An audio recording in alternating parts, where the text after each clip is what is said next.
Hello, knowledge seekers. In this episode of 20-Minute Books, we delve into Why I'm No Longer Talking to White People About Race, a thought-provoking exploration of racial dynamics authored by the award-winning British journalist Reni Eddo-Lodge. Published in 2017, Eddo-Lodge's powerful narrative confronts the subtleties of racism in Britain and initiates a dialogue on how society can collectively move towards racial equality. Although the title suggests a retreat from conversation, the book instead invites a deeper understanding and provides a platform for meaningful discourse concerning the nuances of race, privilege, and intersectionality. With incisive commentary and in-depth analysis, the author traces the hidden threads of Black history in Britain, elucidates the concept of white privilege, and emphasizes the intricate ties between social class and racial identity. Eddo-Lodge's work, which resonates globally despite its focus on Britain, challenges readers to acknowledge and dismantle systemic discrimination. This episode is particularly well-suited for individuals keen on understanding Black British history, those who yearn for a fairer economic and social landscape, and members of any community aspiring to foster better race relations. Reni Eddo-Lodge's eloquent articulation and journalistic prowess, having been showcased in esteemed publications like the New York Times and The Guardian, provide credence to her enlightening perspectives on one of the most pressing social issues of our time. Join us as we explore the critical themes and transformative potential of Why I'm No Longer Talking to White People About Race.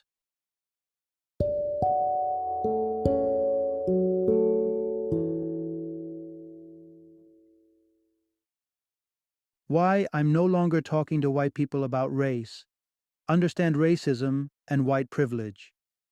Introduction. Navigating the complexities of racism with a crucial change of heart. Imagine reaching a point of such overwhelming frustration that silence seems like the only option. This is where Reni Eddo-Lodge found herself in 2014. In the wake of countless fruitless conversations with white individuals about racial discrimination, Eddo-Lodge penned a blog post entitled, Why I'm No Longer Talking to White People About Race, sparking a firestorm of attention. However, the reaction prompted a profound shift. Eddo-Lodge realized the power of dialogue and set out to expand on her thoughts. She embraced the difficult conversation she once shunned, culminating in the influential pages of her book. The United Kingdom carries the heavy shadow of its racist past, a shadow that lingers in contemporary society. While some may choose to turn a blind eye, claiming ignorance or insignificance, such a luxury often belongs to those draped in the unseen mantle of white privilege. For ethnic minorities, ignoring societal racism isn't an option. It's a daily reality. Acknowledging the tendrils of racism that reached deep into Britain's history is the starting point for genuine change. The abolition of slavery and the dissolution of the British Empire didn't eradicate the ideologies and structures that supported them. Instead, they morphed into less overt, yet equally insidious forms of institutional and societal discrimination.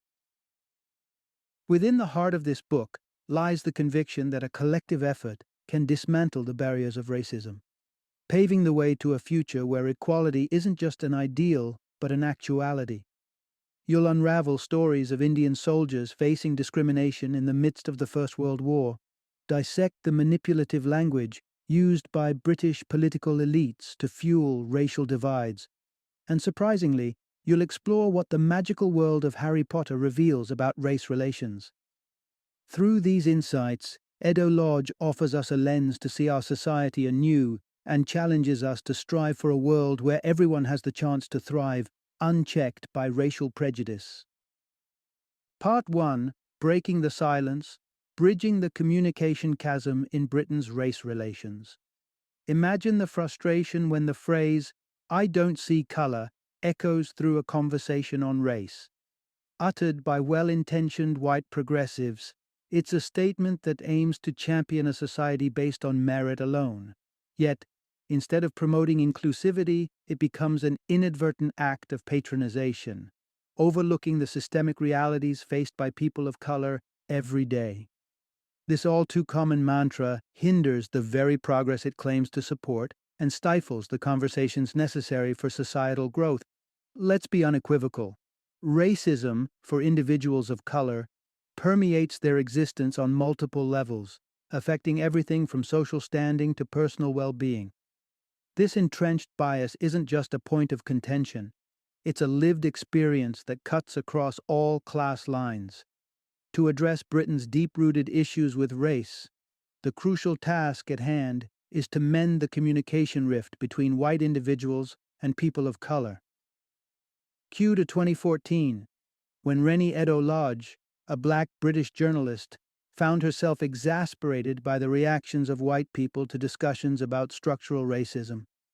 Reactions that ranged from indifference to outright hostility. Her frustration unleashed itself into the blogosphere with a post titled, "Why I'm No Longer Talking to White People About Race." Despite bracing for a backlash, she was met with an outpouring of viral acclaim that came as a startling surprise. The responses revealed a dichotomy.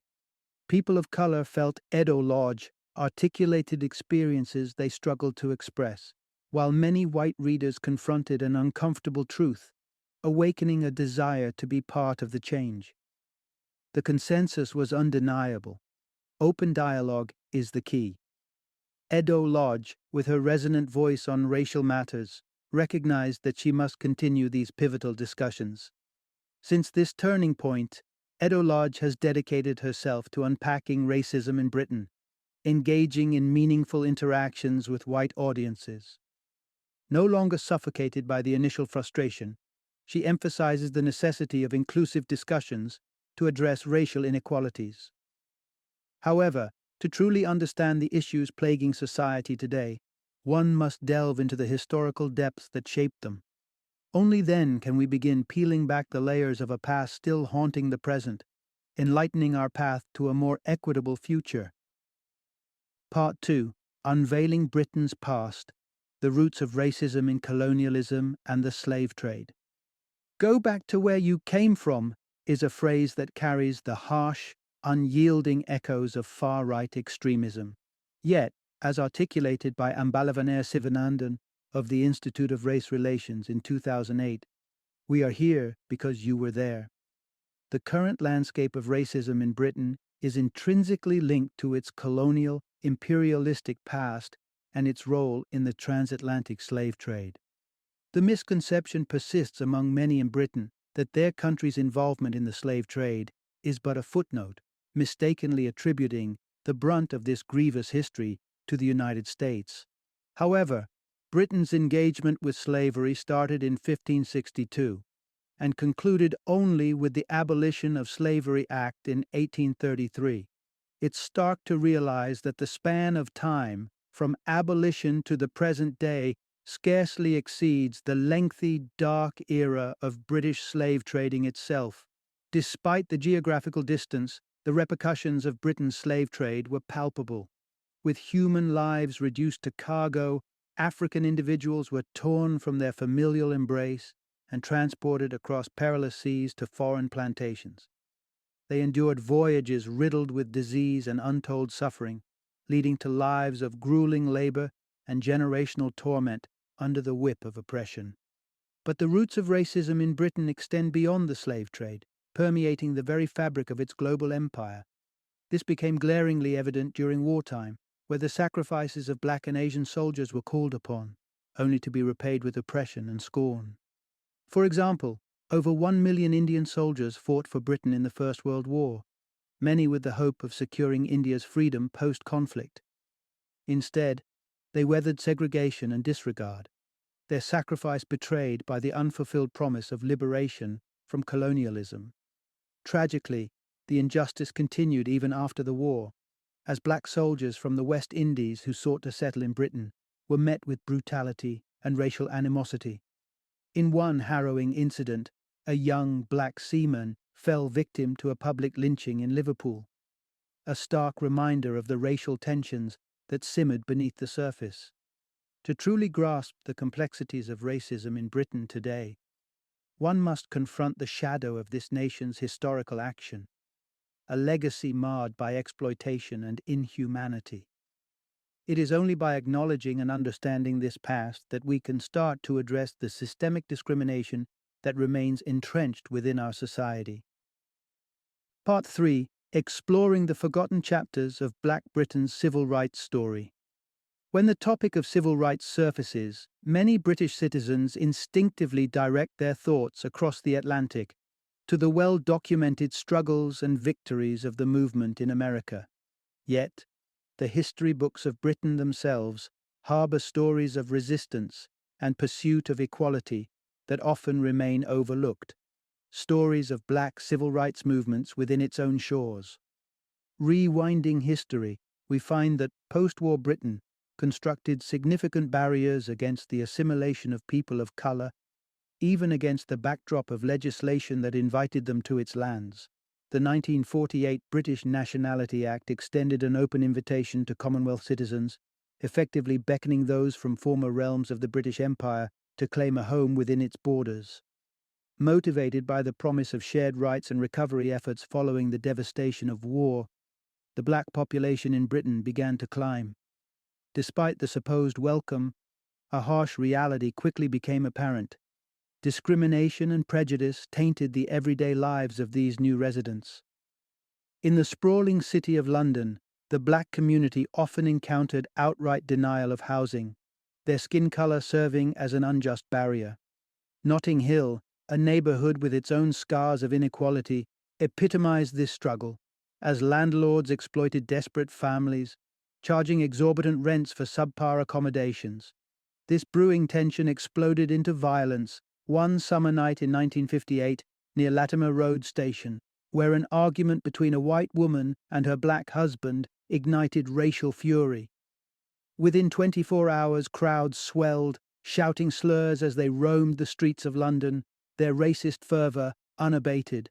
Parliament, facing a nation marred by racism, chose to tighten its borders with the 1962 Commonwealth Immigrants Act, demanding work permits from those it once invited.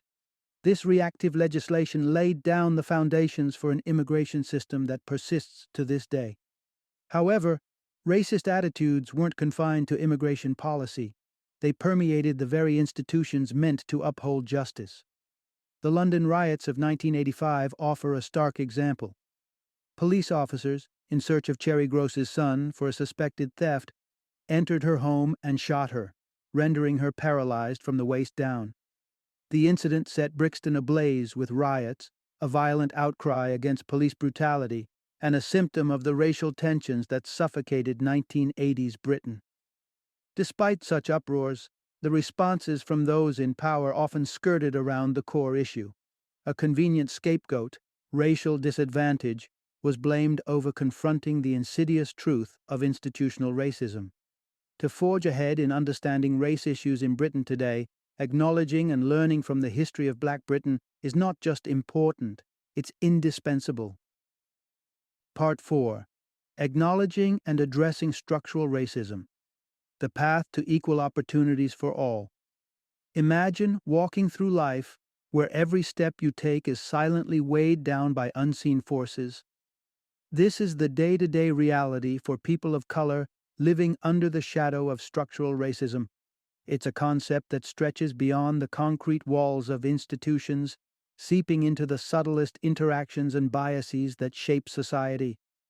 Structural racism is the silent architect of inequality, molding a world where people of color encounter obstacles invisible to others. These barriers manifest across the board, in education, employment, social life, and health. The playing field isn't level, it slopes against them, diminishing their chances for success and well-being. Consider the education system in Britain, a realm where Black students find their efforts graded with a harsher eye, evidenced by consistently lower marks compared to their white peers, despite delivering work of equal caliber. It's only when anonymity enters the grading process that this bias dissipates, revealing the systemic prejudices that taint the academic journey. The adversity doesn't end at graduation.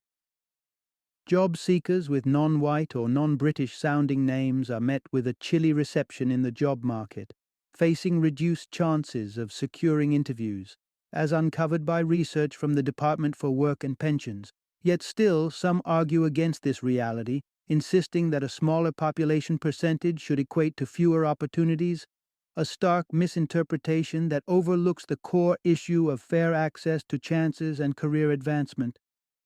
There is, however, a ray of hope to remedy these entrenched disparities: positive discrimination. This approach isn't about tokenism, it's a strategic move proven to work. Consider the Reni Rule of the National Football League in America, a policy implemented in 2003 to open doors for non-white football coaches and senior operations staff, by simply requiring teams to interview at least one qualified candidate of color for vacant positions. The NFL saw significant hires over the subsequent decade, a victory for opportunity wrought by minimal adjustments in the recruitment process.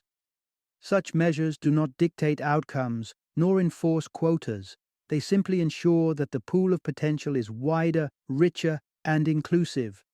It's about granting an interview, a chance to be seen and heard. The Reni Rule teaches us a valuable lesson. Sometimes, all it takes is giving someone the fair chance they deserve to level the playing field and allow hidden talents to come forth. Part 5. Confronting the unseen benefits of white privilege in the tapestry of racism. Imagine living in a world where your skin color provides silent, systemic advantages that you've never had to question. Welcome to the everyday reality of white privilege. While systemic racism casts a long, pervasive shadow over the lives of people of color, white individuals often unknowingly bask in the light of unearned benefits, simply due to their race. This privilege is an intrinsic part of the racism equation, affecting life chances in ways white people may never actively notice. And yet, despite not considering themselves racist, many white individuals remain unaware of their inadvertent role in upholding systemic racism. Drawing from personal experience, the author recounts a conversation with her friend's white French girlfriend, who lamented the extra effort she had to put in at work to compete with male colleagues simply because she was a young woman. Sympathetic, the author ventured further, sharing her own encounters with structural racism, such as losing a job opportunity to a similarly qualified white woman. But instead of empathy, the conversation was met with defensiveness and denial, underlining the blind spot that white privilege often is for those who benefit from it. This reaction is not unique to one individual, it reflects a broader pattern. White privilege frequently surfaces in interpersonal dynamics, escaping notice until someone dares to highlight it. Those who do are routinely branded as troublesome or accused of reverse racism, a misconception that derails the conversation and compounds the issue. Had the author pressed on about white privilege, she might have faced social ostracization, tagged as disagreeable or an angry black woman, a stigmatizing label that would sideline her concerns. This underlines a painful truth. Discussions about race with well-meaning white individuals who fail to recognize their privilege can be more vexing than engaging with overt racists. The delineation is clearer with an avowed racist. You know where you stand. But with those blind to their privilege, the boundaries are muddied, epitomizing a challenging aspect of race relations where acknowledgement is the first step on the long road to equality. Part 6. Challenging the default narrative. The significance of black representation in media and society. Take a moment to reminisce about the heroes you idolized as a child. Chances are, if you grew up in a Western society, an overwhelmingly white cohort comes to mind. Reni Eddo-Lodge's youthful curiosity about when she would turn white speaks volumes about the media's portrayal of race, where virtuous characters are predominantly white, leaving little room for positive black role models. This scarcity of black representation isn't just an oversight. It's deeply entrenched in what might be termed the fear of a black planet. This fear isn't about demographic shifts or resource distribution, but rather the unsettling prospect for some white individuals of losing societal dominance and privilege. Consider the UK's pivotal 2016 decision to leave the European Union, encapsulated by the Vote Leave campaign's slogan, "We want our country back." Ringing with echoes of the far-right rhetoric, it resonated with a segment of white Britain, fostering trepidation around the highly improbable scenario of becoming a minority within their own country, a country where, as of 2017, white individuals constituted 81.9% of the population. Still, immigration sat at the heart of the Brexit vote, stirring a disproportionate fear of the other that seems illogical considering the real seats of power remained firmly with a privileged few. The undercurrent of this fear is a discomfort with losing unearned advantages and a lack of positive associations with black people. One avenue to counteract this fear is by elevating black characters to leading roles in popular culture. This kind of visibility can shape perceptions, fostering empathy and understanding where ignorance and fear once reigned. The casting of black actress Noma Reni as Hermione Granger in the play Harry Potter and the Cursed Child sparked a mix of acclaim and controversy. J.K. Rowling hadn't specified Hermione's race, illustrating that the association of whiteness with normalcy is a constructed default rather than an inherent truth. The backlash against Dumezweni's casting revealed a deep-seated resistance to reimagining these defaults, a clear sign that much work remains to be done. By rewriting these narratives and challenging the traditional depictions of heroism and virtue, society can broaden its understanding and acceptance, moving toward a world where black heroes are not an exception, but a celebrated and integral part of our cultural landscape. Part 7. Building an Inclusive Feminism, a Call for Intersectional Advocacy. Picture a show that captures the zeitgeist of contemporary young womanhood, instantly praised for its feminist credentials, only to reveal an exclusive, monochromatic view of society. This was the reality of Lena Dunham's Girls, which took the stage in 2012. Though it was celebrated for its progressive take on the lives of young women, the glaring lack of diversity in its cast, especially in cosmopolitan New York, laid bare the show's and, by extension, society's blind spots. This lack of inclusivity in Girls is symptomatic of a broader issue within the feminist movement, the dominance of white feminism. This form of feminism, steered by white women, often neglects to confront its role in sustaining existing power structures. Anchored in white privilege, it tends to fight for reforms that primarily benefit women from similar backgrounds, sidelining the struggles of women of color. The resistance to embracing a more comprehensive feminist vision is a direct negation of intersectionality, a concept crucial to understanding the multifaceted nature of discrimination.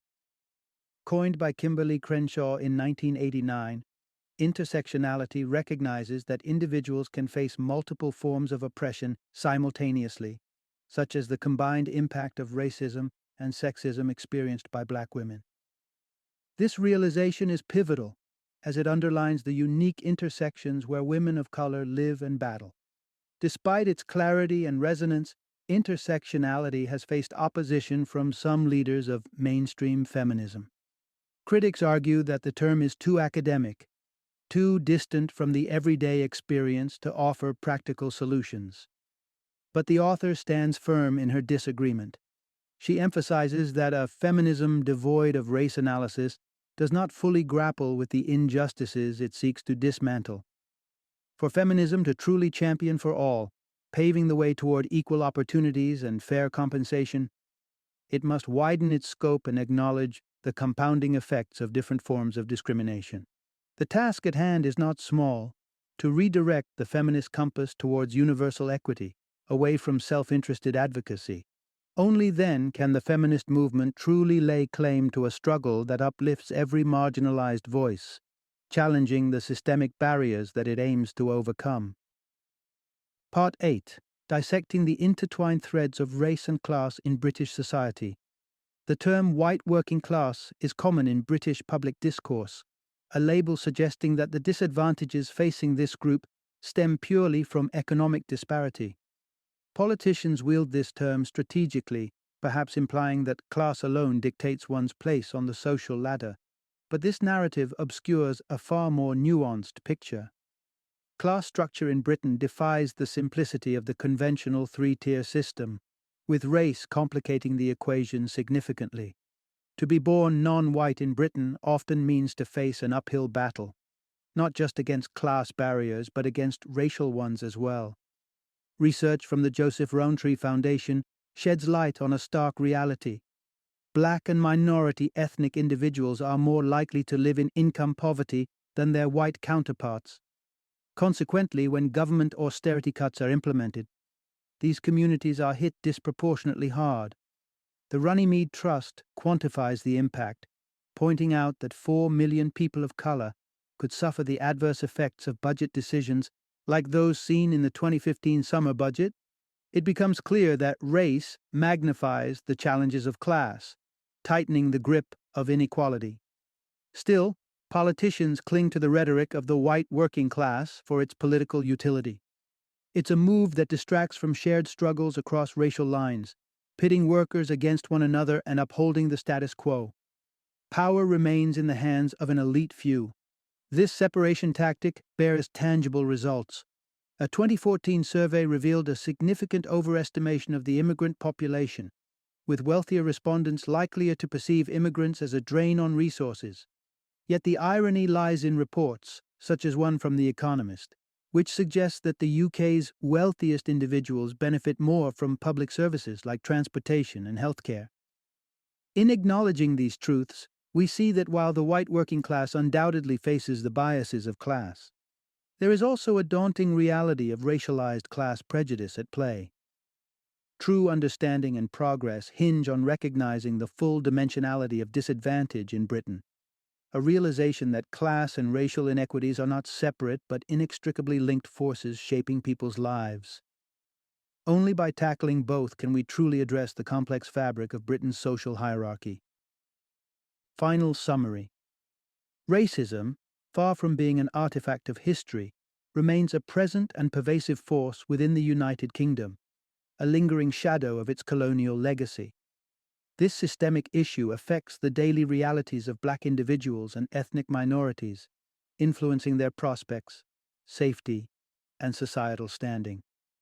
It's clear that these deep-rooted inequalities demand profound systemic changes to ensure a landscape where equal opportunities are not the exception, but the norm. Moving forward requires a collective effort, starting with an acknowledgement of white privilege. It's not enough for white people to avoid overtly racist actions. They must actively engage with their role within the societal structure and work towards dismantling the privileges they've unknowingly enjoyed. Furthermore, the feminist movement must evolve to integrate intersectionality, advocating for all disempowered groups rather than focusing solely on the struggles of white women. Race and class prejudices, often leveraged by those in power to maintain divisions, need to be addressed in tandem if true progress is to be made.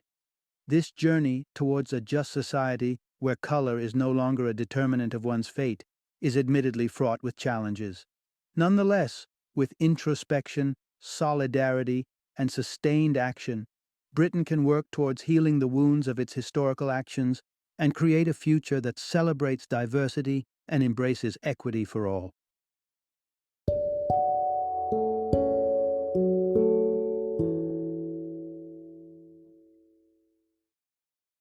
Thank you for joining me today on this journey of learning and discovery as we explored the insights of another thought-provoking book in our growing library of knowledge. If you've enjoyed our time together, please take a moment to follow our podcast, give us a 5-star rating, and share 20-minute books with other knowledge seekers. Your support truly means a lot. Don't forget to join me again in the next episode, where we will delve into another enriching book. Until then, happy reading and happy listening.